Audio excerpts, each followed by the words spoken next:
하나님은 처음과 끝이 되시는 분이시다라고 성경은 말합니다. 처음이다라고 하는 말의 의미에는 으뜸이다 그런 뜻이 포함되어져 있어요. 그 으뜸이다, 아주 최고다, 머리가 된다, 첫째가 된다 그런 의미로서 하나님의 소유가 포함이 됩니다. 성경은 가이사의 것은 가이사에게, 하나님의 것은 하나님께 바쳐진다는 것을 말하고 있어요. 이스라엘 백성들이 애굽에서 400년 동안 노예 생활을 하게 됩니다. 왜 그렇게 노예 생활을 해야만 했을까? 그랬을 때 성경은 이스라엘 백성들이 애굽에서 연단이 되어서 하나님의 소유가 되게 하기 위함이었다라고 창세기 15장 이하를 통하여서 확인을 해주게 됩니다. 성도는 이 세상에 사는 동안 70년, 80년 평생 동안 연단된 믿음을 소유함으로 하나님의 소유가 된다는 것을 성경이 가르쳐주고 있어요. 그러니 여러분, 이 세상 사는 것은 괴로움의 순간들인데 그런 괴로움의 순간들에서 믿음을 연단하는 기회다라는 것을 말해주고 있습니다. 많은 사람이 믿음은 불편하고 힘들고 부담스러워서 믿음 없는 삶을 선택하게 됩니다. 그러나 힘들고 어려운 인생 중에 믿음을 가지고 있음으로 말미암아 하나님의 특별한 소유가 된다는 것을 성경은 말해주고 있습니다. 나는 연단된 믿음이 있는가? 내가 이 세상 살면서 믿음을 가진 사람인가를 어떻게 확인할 수 있느냐 하면 연단된 믿음은 사랑으로 드러난다고 디모데전서 1장 5절 이후에 소개를 해주고 있습니다.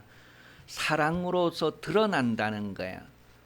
여러분이 정말 예수 그리스도를 구주로 믿는 인생을 산다면 모든 사람을 대할 때, 모든 환경을 대할 때 사랑으로 대한다라는 것을 성경은 말해주고 있습니다. 왜냐하면 하나님은 사랑이시기에 하나님을 아는 사람, 그 안에 거하는 사람은 당연히 하나님의 성품을 드러내는 인생으로 살게 되기 때문에 그렇습니다.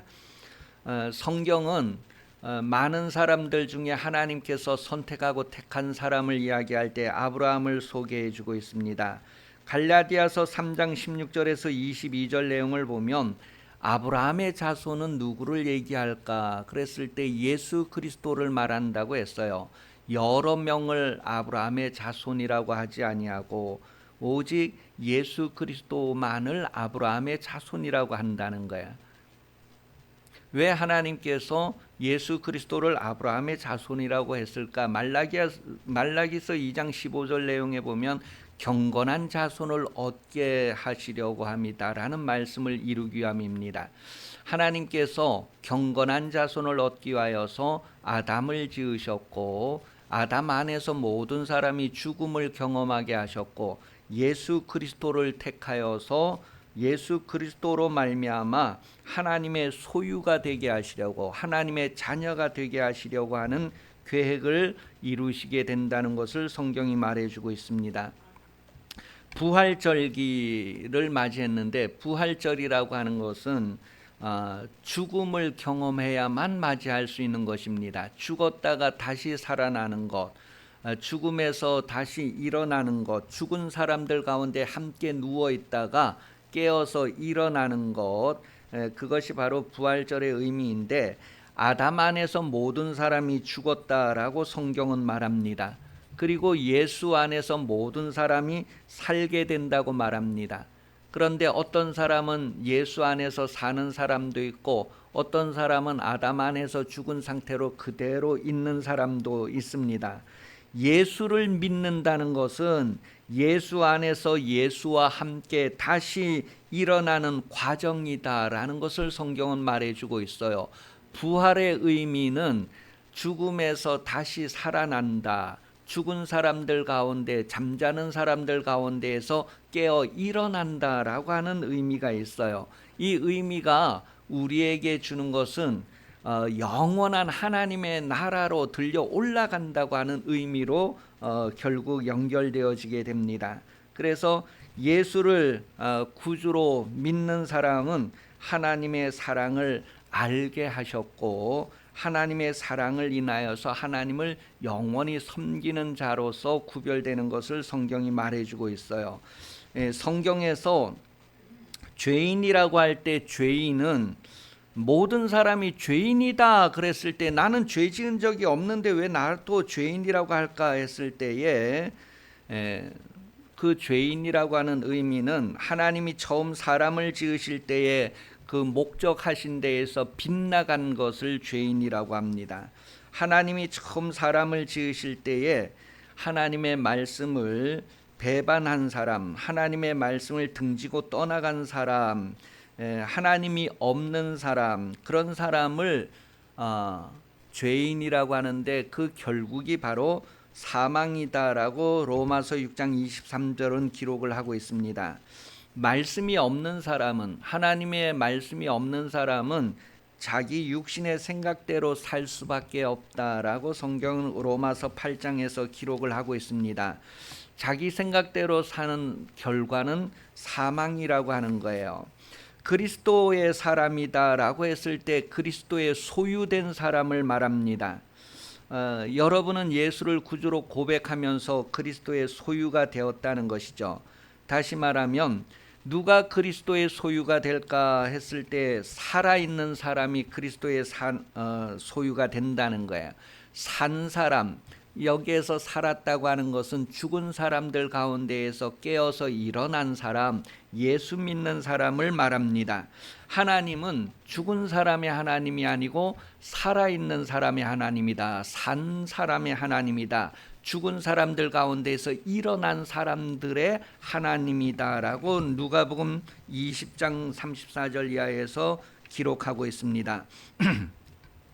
로마서 4장 19절에 보면 아브라함과 사라가 100세까지 자손이 없었다고 했어요. 그런데 100살이 이제 되면서 자손을 얻게 되었는데 그 100살까지의 과정을 죽었다라고 표현을 합니다. 그래서 죽었다가 다시 살아났다는 표현으로서 아이를 낳게 되는 이야기를 기록을 하고 있어요. 아브라함과 사라가 죽은 자 같이 되었는데 거기에서 아이를 낳을 수 있는 생명을 말하는 거예요. 그러니 우리는 다 죽은 자 가운데에서 어떻게 산 자가 되었을까 그랬을 때에 하나님의 말씀을 떠나 죽어있던 죄인이 어떻게 산 자가 되었을까 했을 때에 바로 하나님의 말씀을 떠났던 과거를 내가 알고 인정하고 세례를 받음으로 예수와 연합한 자임을 알아야지만 다시 태어난다는 것을 깨달을 수가 있습니다. 세례를 받음으로 예수와 함께 죽음을 말하고 또 세례를 받음으로 예수와 함께 다시 산다는 것을 말합니다. 그래서 다시 산 자의 하나님, 살아있는 자의 하나님, 그래서 하나님께서 우리를 일으켜 세우시는 분, 천국으로 올리시는 분이다라는 것을 성경이 알게 해줍니다. 내가 예수를 믿는다, 내가 다시 태어났다, 나는 예수와 함께 다시 산 자다라고 하는 것은 알고 믿음으로 선포하는 삶을 사는 것을 믿음이라고 말합니다. 살아있는 사람의 특징, 산자의 특징은 바로 예수님처럼 자신을 하나님께 드려서 죄가 주장을 하지 못하게 하는 삶을 삽니다. 곧 죄의 무기로 자신을 드리는 것이 아니라 의의 무기로 자신을 드리는 사람이다라고 로마서 6장 12절 이하에 기록을 하고 있습니다. 육신을 가지고 사는 동안에 죄를 짓는데 우리 몸을 드리는 사람도 있고 의를 위해서 우리 몸을 드리는 사람도 있다는 거예요. 우리는 예수 안에서 산 자라면 의를 위하여서 옳은 것을 위해서 우리 몸이 쓰여지는 삶을 살아야 된다는 것을 말합니다. 하나님의 말씀을 따라서 순종하는 생활이지요. 곧 생명의 부활에 참여하는 삶이다라고 말합니다. 우리가 예수를 믿고 하나님의 말씀대로 이 세상에 사는 것은 생명의 부활에 참여하는 삶이다라고 말하고 있어요. 요한복음 5장 29절에 보면 선한 일을 행한 자는 생명의 부활로 나온다라고 기록을 하고 있습니다. 그것이 바로 산자, 죽음에서 일어난 자의 모습이라는 거예요.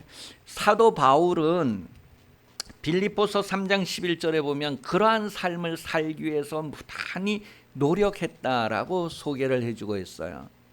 빌립보서 3장 12절은 어떻게 해서든지 죽은 자 가운데에서 부활에 이르려 하노니. 그래, 바울이 그렇게 공부도 많이 하고 집안도 좋은 사람이 예수를 알고 난 이후에는 부활에 이르려고 그렇게 노력했다라고 하는 것을 우리에게 말해 줍니다. 예수님께서 부활의 첫 열매가 되셨다라고 고린도전서 15장 20절 기록하고 있습니다. 잠자는 자들 가운데에서, 죽은 자들 가운데에서 첫 열매가 되셨다.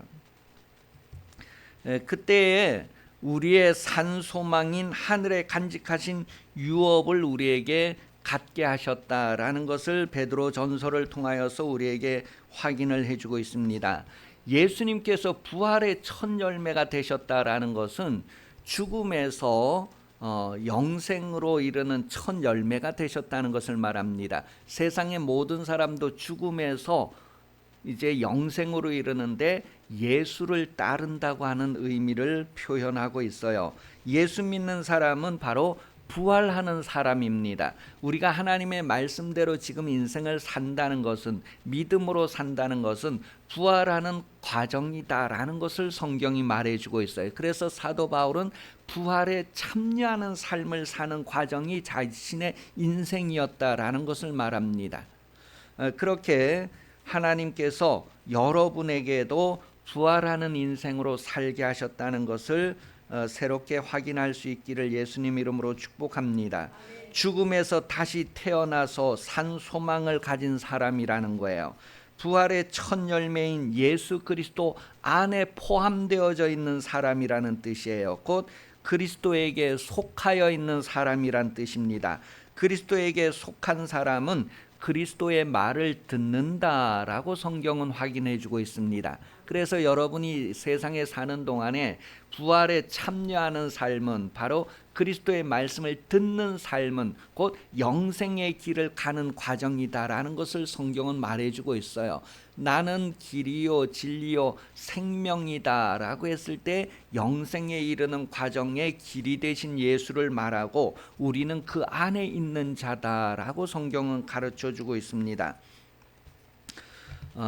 이렇게 영생에 이르는 삶의 과정에서 베드로전서 2장 9절은 우리가 해야 할 일이 바로 하나님의 아름다운 덕을 선전하는 것이다, 그렇게 확인을 해주고 있어요.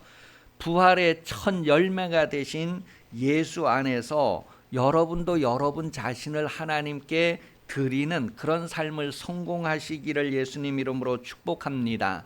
예수 그리스도가 이 세상에서 자신을 온전히 하나님께 드리셨던 것처럼 여러분도 이 세상에서 예수 그리스도 안에서 하나님께 여러분 자신을 드리는 삶, 그것을 하나님께서 창세 전에 이미 처음부터 계획하셨고 그것을 이루어가고 계신다라고 성경은 말하고 있습니다. 에스겔서 20장 40절에 보면 주 여호와의 말씀이니라. 이스라엘 온 족속이 그 땅에 있어서 내 거룩한 산 곧 이스라엘의 높은 산에서 다 나를 섬기리니 거기서 내가 그들을 기쁘게 받을지라. 거기서 너희 예물과 너희가 드리는 첫 열매와 너희 모든 성물을 요구하리라. 하나님이 요구하시는 것은 오직 예수 그리스도입니다. 여러분이 예수 그리스도 안에 포함되어져 있어서 하나님께서 여러분도 예수 그리스도 안에서 받으시게 된다는 것을 성경은 말하고 있어요. 그러한 모습을 예배를 통해서 우리에게 나타내주고 있다는 것을 지금 말하고 있습니다. 거룩한 산, 가장 높은 산, 시온산, 예루살렘, 그것이 바로 오늘 우리가 모여서 하나님 앞에 예배하는 처소라는 것을 말하고 있어요. 여러분, 예배를 통하여서 우리는 예수 그리스도와 함께 하나님께 구별되어지고 드려지는 과정이다라는 것을 성경은 말해주고 있습니다.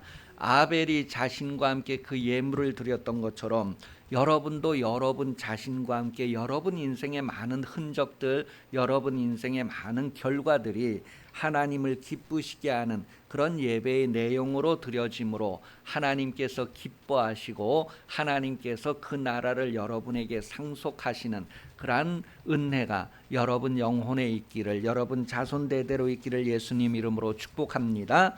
기도하겠습니다. 주 예수 그리스도의 은혜 베풀어 주신가 하나님 아버지 사랑하심과 성령 감화 감동 역사 인도 교제하심이 부활절기 주일 오전 예배 참석하여 머리 숙인 성도들 위해 영원토록 함께 하시기를 간절히 축원하옵나이다. 아멘.